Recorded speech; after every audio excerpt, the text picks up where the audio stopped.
Hey everyone, it's your Peacekeeper coming at you with that How to Torpedo video. In this video we are going to talk about some of the common torpedo attack patterns as well as some other skills that help land torpedo hits like map awareness. And to talk about those, we're going to discuss each one based on their attack profiles. We're going to start off with the parallel attack, which is kind of the ideal case. And then we are going to talk about the angled and approaching, then angled and going away, and then tail on. And then, tail on, I mean they're sailing away from you. And then we are going to talk about that map awareness and other factors that can really impact where your torpedoes are going to hit if you're going to get any hits at all. And of course, nothing is more interesting than showing this with Shimakaze or other Japanese destroyers, since they seem to be the ones most reliant upon the use of torpedoes. So let's dive into the parallel attack. You can see in position number 1, that's what would happen if they were to turn to the right. Position number 2 is if they were to turn to the left, and of course position number 3 is going to be if they carried on in their straight line. And here we are going to show you what that actually looks like. I've got Land Warrior here in a training room, and he's going to show us what it looks like when they turn away from you. And in both cases, you'll notice that the torpedo lead indicator went towards their icon. I call that going short. So if it goes towards their icon, it's short. If it goes away from their icon, it goes long. So if you hear me say that, that's what it means.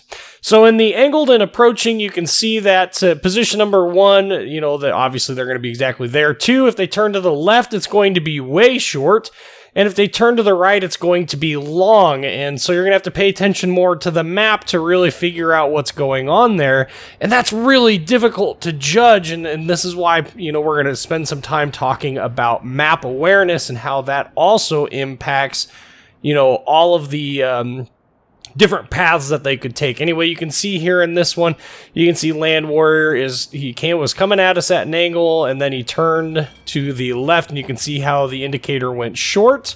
The gray indicator is merely a suggestion if I were to launch torpedoes at that specific point, and he didn't change direction or speed, obviously then they would hit. Or at least some would hit, assuming you didn't try and evade them. The green indicator is obviously where you're aiming, if you were not aware of that. So as an interesting side note, you know, we always talk about WASD in battleships. That W and S key is very important to pay attention to as well. So this is also the angled and going away. Position 1, if they turn to the left, it's going to be short. Position 2, that's if they were to continue on their path, it obviously would fall under the gray line. And position 3, if they were to turn to the right, it would actually make them go long. And that is extremely difficult to judge, and it's very much the same way as the previous. And it's really the less ideal way to launch torpedoes because it gives them so much more time to react to it. In this last one, we will go ahead and cover the going away from us, directly away from us. So you can see that no matter which way they turn, if they turn at all, the indicator is going to move either to the left or to the right. It's hard to call it long or short in this case because they're going away from us. And this is really not the ideal place, and it's the same as if they were coming directly towards us. There's only one way that they can, you know, if they turn to the left, it's going to go to the left. If they turn to the right, it's going to go to the right. So let's talk about what would actually change their behavior and ways that we can exploit that. So one of the key things that I've always preached about in the Japanese Destroyer How to Play series was map awareness and using the map and using what's going on around you to really exploit the movements of other ships and predict the way that they're going to go. It's not like it's some form of magical ability that, you know, some people just have and some people don't. It is a skill that you can learn, and there's a couple things to keep in mind as to, you know, what's going to happen. So one of the first things I'd like to talk about is the ratio of friendlies to enemies, and I'm talking relative to his perspective on this one.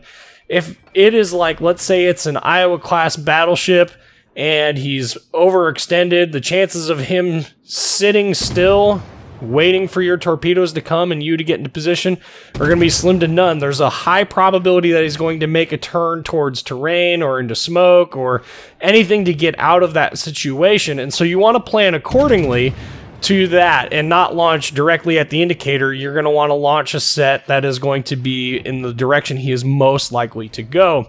And I've already kind of brought up the next one, which is terrain, but going back to ratio of friendlies to enemies, if he has a lot of friendlies with him, chances of him turning away is very slim, so you can almost anticipate him turning towards, you know, enemy ships, because that's where he's the least likely to take damage from. And knowing the ships that you're launching torpedoes at also helps in their playstyles, which is why I stressed heavily in my 5 tips to improve your gameplay video that you should really play other classes of ships too, especially if you're going to play a lot of destroyers. You're going to want to play battleships to kind of figure out how they play. So this next one is going to be terrain, and there are maps that you can absolutely abuse the terrain on, whether that's to launch a surprise attack around the island up against a ship that's not paying attention, or that doesn't have radar, hydro, or spotting planes, or there's no aircraft above you. You can use it to shut down whole lanes. If you're in a ship that has longer range torpedoes, you can absolutely positively shut down a whole lane of travel. And maps like North are a perfect example of this. If you can get to, like, for instance, the B or C cap, you can really shut down the B or C cap as travel paths anytime that ships are coming through that, because you're limiting their ability to maneuver. And especially if there's a lot of ships in there, it is just like shooting fish in a barrel. It's amazing how quickly you'll get torpedo hits in those cases. Number 3 is going to be direction of incoming fire. And this makes more sense if you look at it from the perspective of like high-tier US battleships that predominantly play nose on. If, for instance, you manage to get onto the side of that ship, you know that any direction he is most likely to turn, provided he's not, again, getting just absolutely creamed by your teammates, you can assume that he is going to turn into any enemy incoming fire. And so you want to launch your torpedoes with that in mind. If, for instance, when you start your attack run, he is crawling forward at a very slow pace or moving backwards at a very slow pace, but he's kind of angled 45 degrees to your team, you know that he's going to turn to the right and away.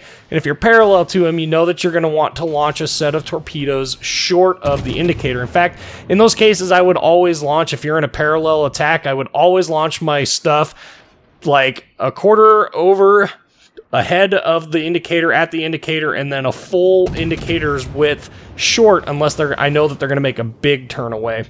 If, for instance, they're taking a lot of fire, you can assume then that they are probably going to turn away. Another thing that will change enemy ship behavior is going to be aircraft, and aircraft flying overhead, especially if it's dive bombers, you know that people are going to turn away from dive bombers, but they're going to turn into torpedo bombers. You can exploit that and try and plan around your carrier's moves. If you're in a game with, well, obviously, if you're going to be playing around aircraft, you're going to have a carrier in the game, right? So you can use that to your advantage as well, and knowing that they'll turn away from dive bombers and turn into torpedo bombers, you can kind of set up a cross drop with your carrier, especially if your carrier captain is really paying attention to what you're doing. It's very easy to cross drop them then and force them into a position where maybe the carrier doesn't get 2 hits, but you'll get a whole salvo to land on them. We also have, a little bit more of an advanced tactic is to draw people into the path of your torpedoes. A perfect example of this is, let's say you've launched a set of torpedoes at a cruiser and he is kind of starting to turn away. Sometimes cruisers will red mist at destroyers, and if you engage them with your guns, you can sometimes get them to actually turn into the path of your torpedoes, and then you will delete them. And that's kind of what you saw at the very beginning of this video with my Shimikaze when I launched that set of torpedoes at that, it wasn't North Carolina that was coming around the edge of the mountain, but I managed to catch a Neptune in that mix as well. And that was just good planning overall, and that kind of took a lot of the tactics that I've talked about. One other thing is smoke. Oh my goodness, I cannot tell you the number of times I have sunk ships sitting in smoke. It is absolutely hilarious to me to catch a ship in smoke, especially if it's a British cruiser. And you can actually exploit this because you know when a British cruiser is going to sit in his smoke. He's going to do it when he's not around other ships that have radar. He's not going to do it when he's, surrounded by enemies. He's probably going to run in those cases. And so you know that if you're on an edge, a flank of your team, and a Royal Navy cruiser pops smoke and is trying to point down your one battleship that's in the area, you can oftentimes launch torpedoes into that smoke and get very successful hits against them. And it's really quite funny to take advantage of them that way. That's why you usually see me when I do that. I'll type it something in the chat like "Hey cutie" or something funny like that. So anyway, going back, just a quick recap of the map awareness stuff.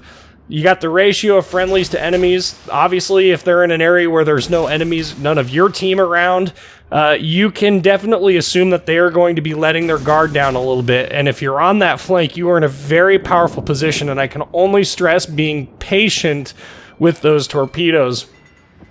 Terrain, whether that's using the terrain to pop out from behind an island and torpedo somebody from up close, which is a skill that really all you need to know about that is to wait until you get to their broadside. If you are able to get close enough to them to where you're within their secondary range, in that 5K range or so, definitely wait until you can get to their broadside, unless it's just absolutely suicidal for you to hang out there, in which case I would suggest better planning. But if you're going to do that, definitely be cognizant of things that are going on around you in that.